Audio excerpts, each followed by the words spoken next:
श्री शिवाय नमस्तुभ्यम दोस्तों, हर हर महादेव, ओम नमः शिवाय, जय महाकाल। क्या आपका जो बच्चा है वह पढ़ाई में बहुत ज़्यादा कमज़ोर है, कोई भी एग्ज़ाम को क्लियर नहीं कर पाता है, आप बहुत ज़्यादा प्रयास कर रहे हैं उनकी पढ़ाई को लेकर के, उन्हें तरह तरह के कोचिंग में भेज रहे हैं, लेकिन आपका जो बच्चा है उनका जो मन है वहाँ पढ़ाई में बिल्कुल भी नहीं लगता है और कोई भी एग्ज़ाम को वहाँ क्लियर नहीं कर पाता है और उनकी नौकरी भी नहीं लग पा रही है। आप उसके करियर को लेकर के, उसके भविष्य को लेकर के बहुत ही ज़्यादा चिंतित हैं कि आखिर आपका जो बच्चा है वह करेगा क्या।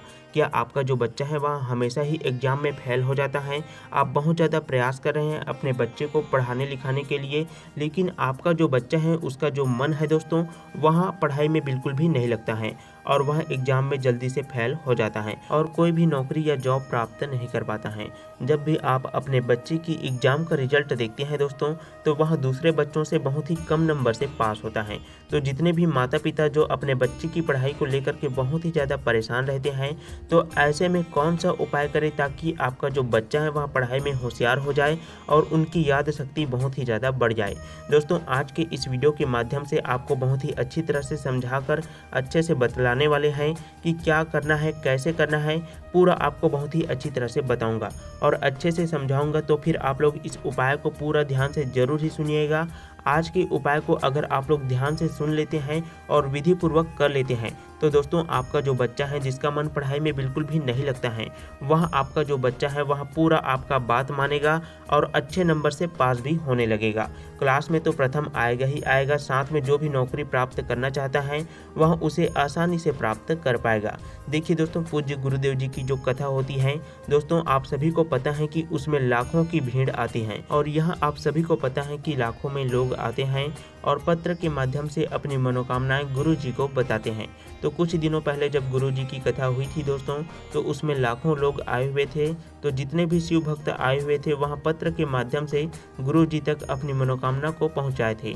तो जब गुरु जी ने पत्र पढ़ा तो उसमें बहुत सारे लोगों के एक ही प्रश्न थे कि गुरु जी, हमारे बच्चे का जो मन है वहाँ पढ़ाई में बिल्कुल भी नहीं लगता था और कोई भी एग्ज़ाम क्लियर नहीं कर पाता था और वह कोई भी जॉब या नौकरी भी प्राप्त नहीं कर पा रहा था, लेकिन आपने जो उपाय बताया है उस उपाय से हमारे बच्चे का मन पढ़ाई में लगने लगा और वह जो नौकरी प्राप्त करना चाहता था वह भी उसको मिल गया। तो दोस्तों, ऐसा कौन सा उपाय है जिसे आप अपने बच्चों को सुधारने के लिए, अपने बच्चे को एग्ज़ाम में सफलता प्राप्त कराने के लिए एकदम आसानी से कर सकते हैं।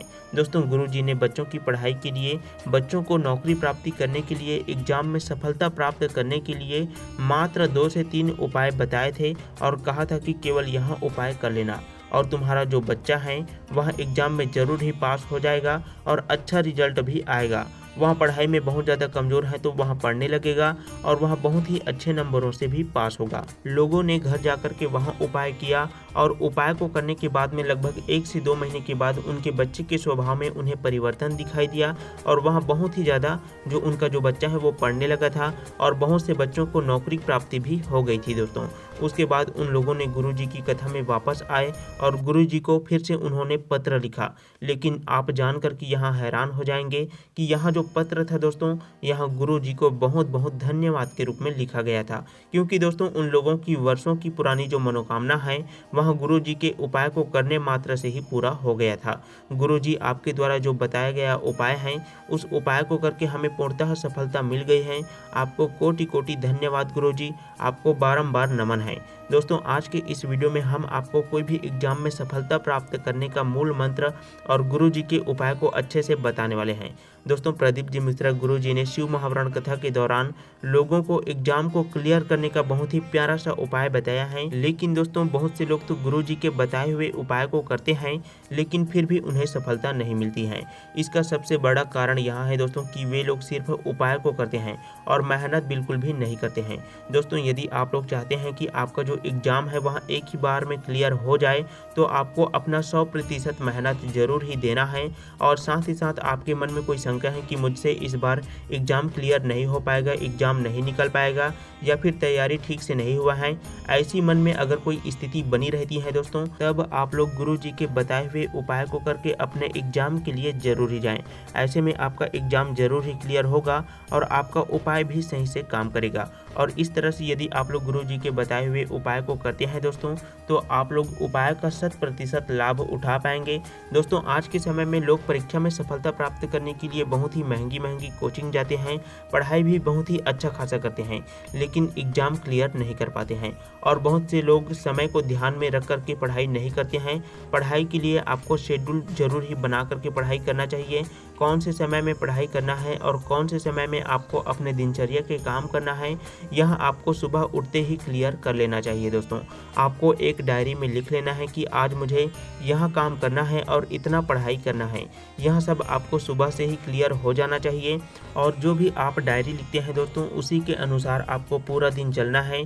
तो दोस्तों यहाँ पर हमने आपको कुछ मुख्य बातों को बताया है, लेकिन अब हम आपको नौकरी प्राप्ति करने के लिए, एग्ज़ाम क्लियर करने के लिए, आप कोई भी एग्ज़ाम दिला रहे हैं दोस्तों, चाहे 10th का एग्ज़ाम दिला रहे हैं, चाहे 12th का एग्ज़ाम दिला रहे हैं, या फिर कोई भी कंपटीशन एग्ज़ाम आप बहुत लंबे समय से क्लियर नहीं कर पा रहे हैं, तो आप लोग सबसे पहले पढ़ाई में अपनी मेहनत ज़रूर कीजिएगा। उसके बाद दोस्तों गुरुजी के बताए हुए उपाय को करके आप लोग अपने एग्ज़ाम में ज़रूर जाइएगा। इस तरह से यदि आप लोग एग्ज़ाम में जाते हैं तो एग्ज़ाम में आपको सफलता ज़रूर मिलेगा दोस्तों, और आप जो भी नौकरी प्राप्त करना चाहते हैं वहाँ आपको ज़रूर मिलेगा। तो चलिए दोस्तों अब बात करते हैं नौकरी प्राप्ति करने के लिए, कोई भी एग्ज़ाम को क्लियर करने के लिए आप लोग पहले नंबर के उपाय को कैसे कर सकते हैं। एग्ज़ाम में आपको सफलता दिलाने वाले और जल्दी से नौकरी प्राप्ति करने का पहले नंबर के उपाय के लिए दोस्तों आपको 3 सामग्री की आवश्यकता पड़ने वाली है। सबसे पहले नंबर पर आपको 1 लोटा अपने घर का शुद्ध जल लेना है। आप चाहें तो तांबे के पात्र में जल ले सकते हैं, चाहे तो आप स्टील के पात्र में भी ले सकते हैं। तो सबसे पहले नंबर पर आपको 1 लोटा अपने घर का शुद्ध जल लेना है, साथ में आपको 1 लोटा कच्चा दूध लेना है ना। कच्चा दूध को आपको स्टील के पात्र में ही रखना है, इस बात का आपको ध्यान रखना है। और 5 काली मिर्च, इन तीनों सामग्री को आपको ध्यान में रखना है दोस्तों। 5 काली मिर्च को आपको थोड़ा सा चूर्ण बना लेना है और चूर्ण बना करके आपको कच्चा दूध में डाल लेना है। और इन तीनों सामग्री को लेकर के आपको अपने आसपास के बेलपत्री के पेड़ के पास में चले जाना है। और बेलपत्री के पेड़ के पास में जाने के बाद में सबसे पहले उन्हें प्रणाम कर लेना है। और जो कच्चा दूध है आपके पास में दोस्तों, उस कच्चा दूध को आपको बेलपत्री के जड़ में आपको थोड़ा से मात्रा में अर्पित करना है। और अर्पित करने के बाद में जैसे ही आप अर्पित कर लेते हैं तो अपना नाम बोलना है, अपने गोत्र का नाम बोलना है। यदि माताजी चाहे तो अपने बच्चे के लिए माताजी इस उपाय को कर सकते हैं, पिताजी चाहे तो पिताजी अपने बच्चे के लिए इस उपाय को कर सकते हैं, है ना। और जो भी बच्चा पढ़ाई नहीं करता है उस बच्चे का नाम आपको जरूर लेना है और गोत्र का नाम लेना है। और यह उपाय आप कोई भी तिथि को कर सकते हैं, जैसे कि भगवान शिव से जुड़ा हुआ तिथि होना चाहिए। सोमवार को चाहे तो सोमवार को कर सकते हैं, अमावस्या को चाहे तो अमावस्या, पूर्णिमा या मासिक शिवरात्रि जो आता है, उन सभी तिथियों में आप लोग इस उपाय को आसानी से कर सकते हैं और उपाय का लाभ आसानी से प्राप्त कर सकते हैं। दोस्तों अभी जो उपाय है यह खत्म नहीं हुआ है।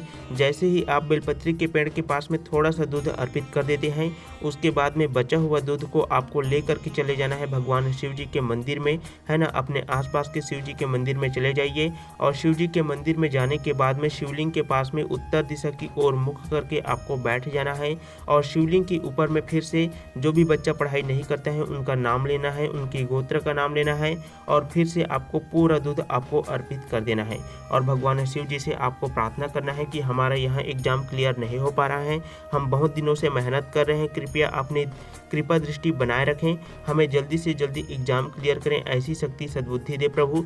ऐसी आपको भगवान शिव जी से प्रार्थना कर लेना है। बस इतना सा ही उपाय करना है दोस्तों, और आपका जो एग्जाम है वह निश्चित ही क्लियर हो जाएगा।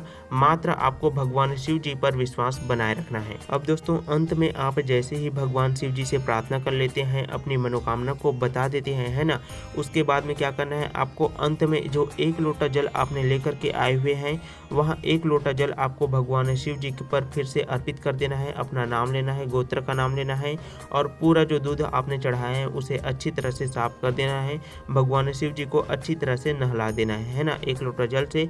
बस इतना सही उपाय करना है दोस्तों। पहले नंबर के उपाय में बस आपको इतना ही करना है और इस उपाय का फल आपको बहुत ही जल्दी से मिलेगा। मात्र 1 से 2 महीने में इस उपाय का परिणाम आपको दिखाई देने लग जाता है ना। तो अब बात करते हैं दोस्तों एग्जाम में सफलता दिलाने वाले दूसरे नंबर के उपाय के बारे में। इस उपाय के लिए आपको कौन कौन सी सामग्री की आवश्यकता पड़ने वाली है दोस्तों, तो वहाँ भी आप लोग अच्छे से सुन लीजिए। सबसे पहले आपको 5 समी पत्र लेना है, 5 बेलपत्र लेना है और 5 मूंग के दाने, 5 सफ़ेद पुष्प, है ना, और 5 जो जो समीपत्र हैं, 5 बेलपत्र हैं, वह कहीं से भी खंडित नहीं होना चाहिए। बेलपत्र में कहीं पर भी छेद नहीं होना चाहिए। इन सभी सामग्री के साथ में आपको अपने घर का 1 लोटा शुद्ध जल भर लेना है ना, तांबे के पात्र में।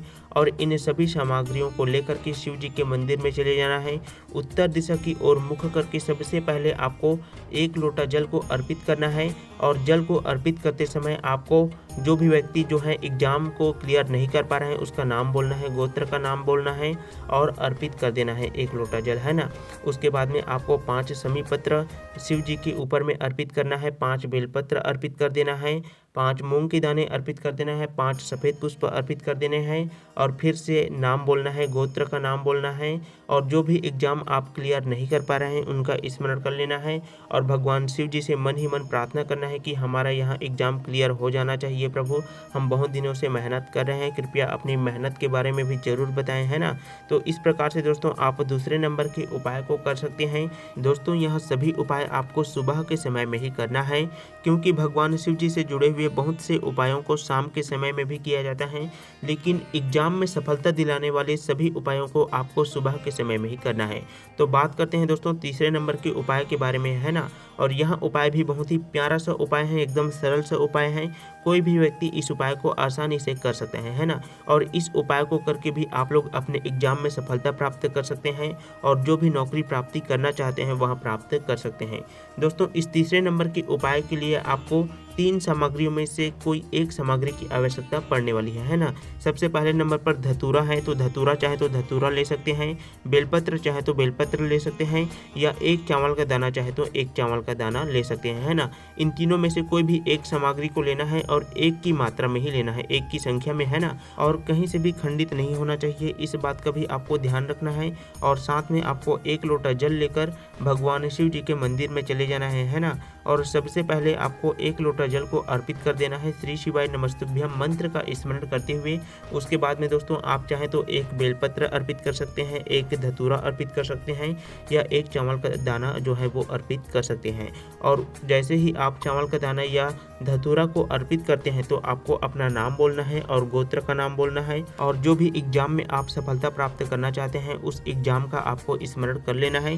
दोस्तों तीसरे नंबर के उपाय में आपको बस इतना सही करना है और आपका जो एग्जाम है वह 100% क्लियर होगा और आप जो भी नौकरी प्राप्त करना चाहते हैं वह आपको जरूर मिलेगा।